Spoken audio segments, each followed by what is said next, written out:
girl.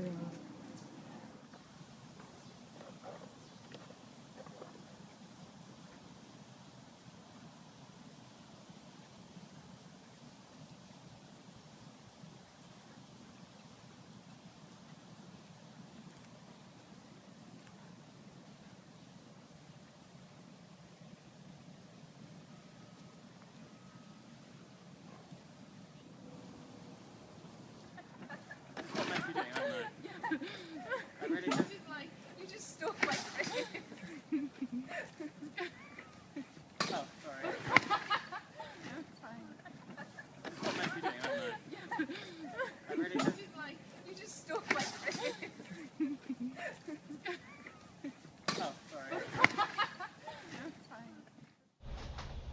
We did some maintenance inside this enclosure for Cameron and Zabu, and according to our policies, whenever a lion, tiger, leopard, or cougar is being let from one side of their enclosure to another with a person going in the unoccupied side, we always have the operations manager and one of the staff as well that is a green shirt, whether that be Jamie, Veronica, or me, Carol Baskin, to be doubly sure that nothing can go wrong at the time that they are preparing to open the door to let the cats back out into an area that has been worked on.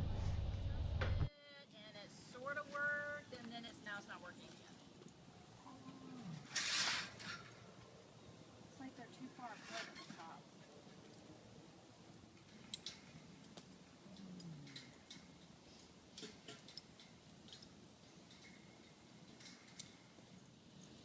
I knew that it was we would have to kind of adjust the level of the dirt a little bit once we...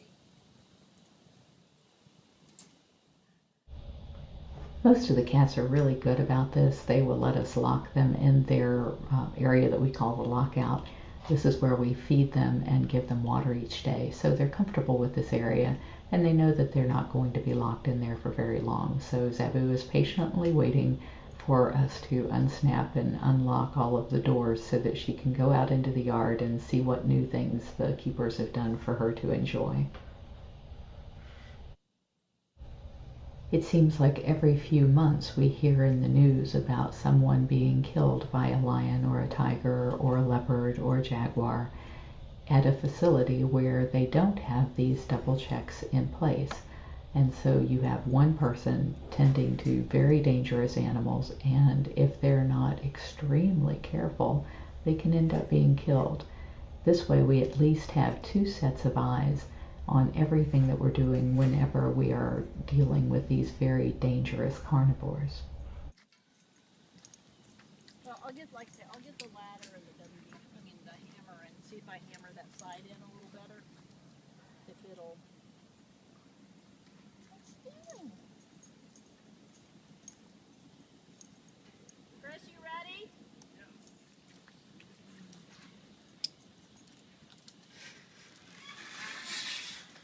Come on, boo-boo, all done! Oh my goodness! She's like, yeah, we're done.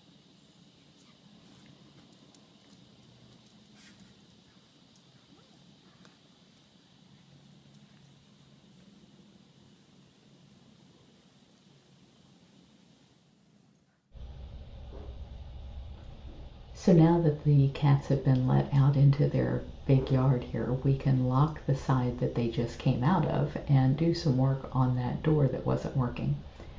Here you can see the volunteers and interns in the background who have been trimming the trees away from the cages. This is an ongoing process out here because these trees grow fast. In fact, a lot of people comment to me that, oh, you're so lucky that you have all these trees in natural shade. Well, we made our own luck. We planted those trees and we nurture them and we trim them so that they provide the shade that we need without being a danger to the cages that they are near. I noticed Susan Reed was working here. She's the woman in the green shirt. And I knew that we were going to be moving Raindance from one enclosure to another in a few minutes, so I called her aside and asked if she would help us with that. We always try to involve our keepers in the fun stuff, like moving a cat from one enclosure to another. That's pretty exciting stuff. And so we do that based on their level of shirt color. So here you can see she's a green shirt, and we've asked a yellow shirt to help as well. And we try to pick people who are out there just working their tails off for these cats and reward them by allowing them to be involved in a big move like this. Raindance is a very much loved Bobcat. As you can see in a few minutes, she's got this huge following of people that want to come see her move to her new enclosure, and this is considered quite an honor for keepers to be able to be involved. Here you can see they are going into the safety entrance. It's a 2-door entrance so that we don't have more than one door open to the wild at any given time. Granny's like, oh, I'm not doing this. Is she running high? Do you see her? Okay, so... Don't you scare yourself with that. Yeah, I know. It's all yours. That's probably got to go in first. Well, no, I'm just going to shut from the outside. Oh. Do you want it on the side for you to latch? Okay. Do we want to cover? Since Raindance is so amenable to getting into a carrier, we thought we could just set the carrier down on the other side. She's got a guillotine door that's keeping her out of the side that they are in. You can barely see it in the picture right there between where the people are and where the cat is. That door's shut, and they will open the door, and hopefully she will run right over to the carrier and be so curious about it that she's going to walk right into it. She's curious. She's sniffing it, seeing if she recognizes anybody's scent on there. Probably the only scent she's going to recognize is that of the disinfectant that we use between cats. You'll notice the carrier says caution wild animal. That's something that we have to write on all of our carriers so that if they're being transported to and from the veterinary office or for any reason, which is about the only reason our cats are ever off property is when we rescue them or if they're going to the vet, but they have to have that written on their carrier. We're all getting in the carrier. Jamie and Raindance have been family, sisters, for the last 20 years. So Jamie is trying to entice Raindance to come over, but she's just not sure about what's going on here.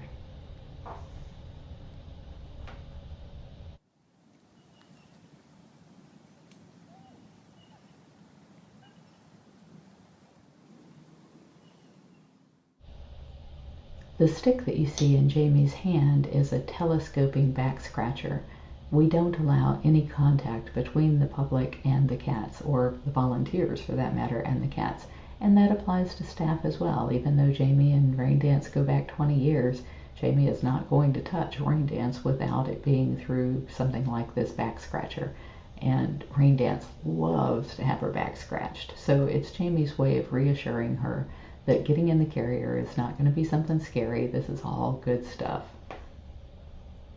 And it is good stuff, because one of the things that we can do to enrich the lives of these cats is to give them a different view, a different home, a different place to mark and call their own. And so moving day for the cats can be very, very exciting.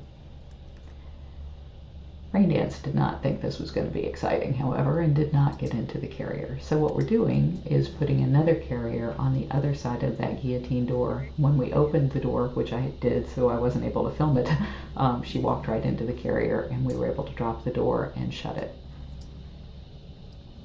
I think she maybe The rain. combination of the rain and like the crowd. Even though the volunteers consider it quite an honor to be the ones who carry a cat from one enclosure to another or to the cat hospital or wherever it is that they need to go, it's really hard work. And you're talking about probably 30 pounds worth of cat and maybe 20 pounds worth of carrier there going through a tiny hole where they're having to step over a rail at the bottom and duck their heads under to get out. And the reason the doors are so short is because the wire panels that we use to overlap the doors, the bigger they are, the more give there is in them. So we try to make those holes kind of small, even though that's really a huge inconvenience for our volunteers as they are going in and out of the enclosures when they do maintenance to them.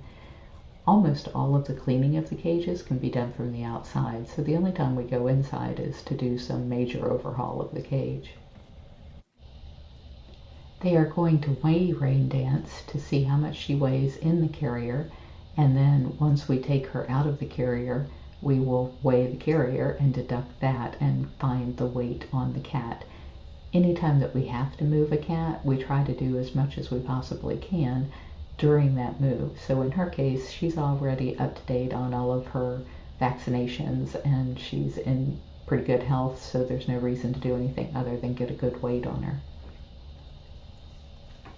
Those weights become important for dosing of things like the warmers that they get each month, and if she needs glucosamine or glucosamine or any of those kinds of things for her joints, given the fact that she's a 20 or 21-year-old cat, that the new weight will help us dose her better as well. This weekend we have a new rescue coming in. Her name is Risa and she's a Cougar. So that's why Raindance is being moved across the road here. She's being moved into a Bobcat section, and Risa will get Raindance's old cage, which is close to a Cougar section. And that makes it easier for our keepers to take care of animals that they're qualified to take care of if all of the Cougars are kept in an area close to each other. Well, she's got 2 dens she can go in. That's right. Good morning.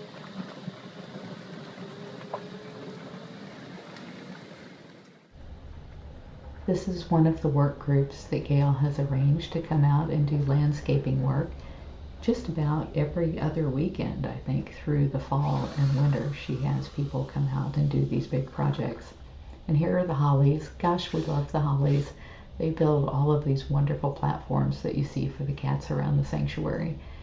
Saber is a very old, over 20-year-old leopard, and his enclosure had a platform that did not have a ramp. So they are rebuilding it so that he can have an easy way up into the lookout area of his new platform.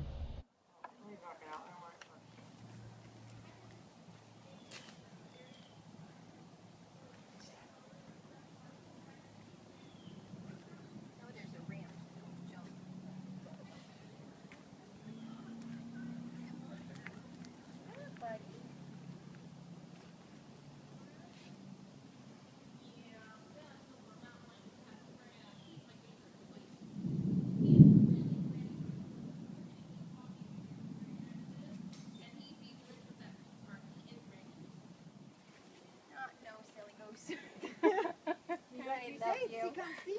me. Love you and up, silly. Come on, up. It's got no food on it. It's still food. It's still food. Over there. Check it out. It's very cool. Okay, really sad they should be over there. Let's go, boy. That's a way to get you to eat it, Rush.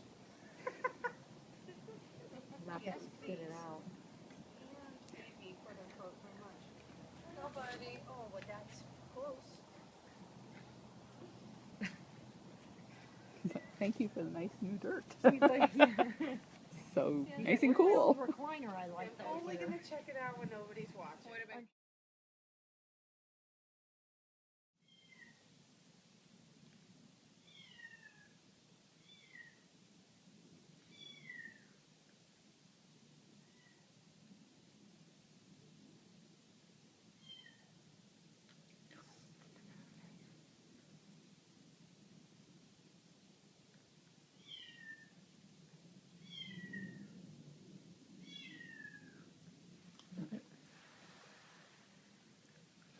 Suck the sides in. 2 mil. Oh, you're getting there.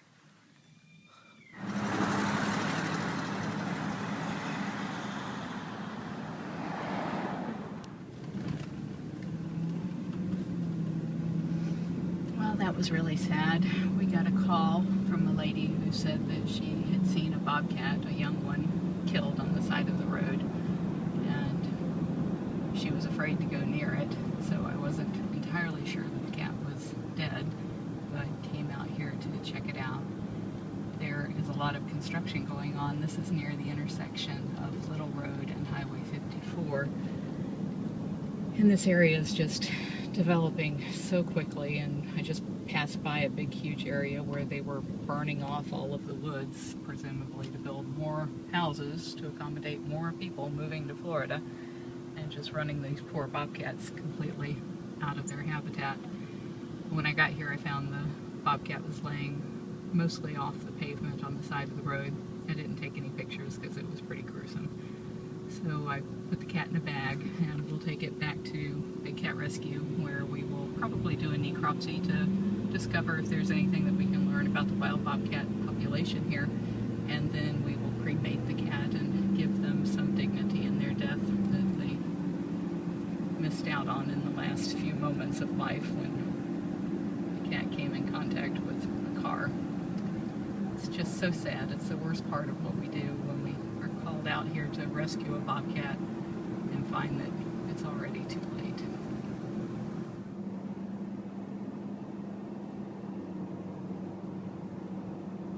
There you can see how they're burning the fields where these bobcats live, taking away the only habitat they have to build those god-awful, ugly boxes over there.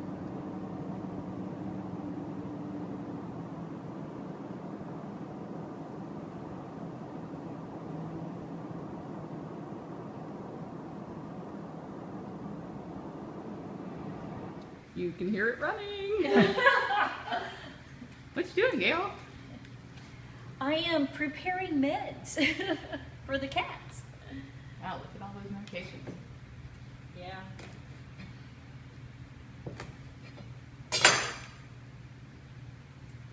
It's like the art of hiding a pill in a chick.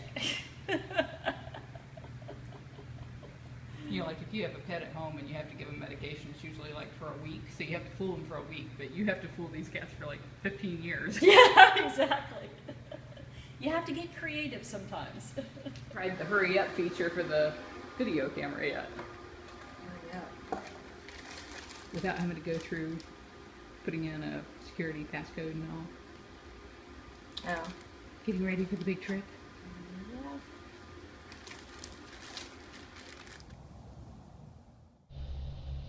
This is JoJo. He's a caracal serval hybrid that we rescued from South Florida a few weeks ago.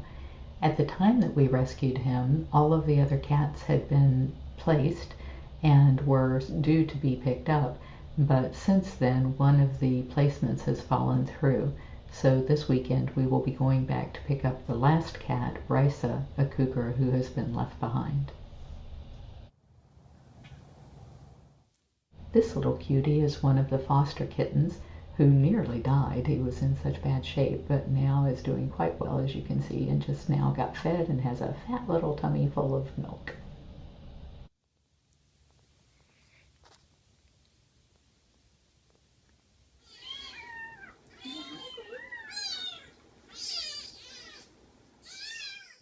We've just had more rain than I can ever remember having, and this heat lightning was going on one night as I was walking back to my car. Can't really capture it with an iPhone, but I tried.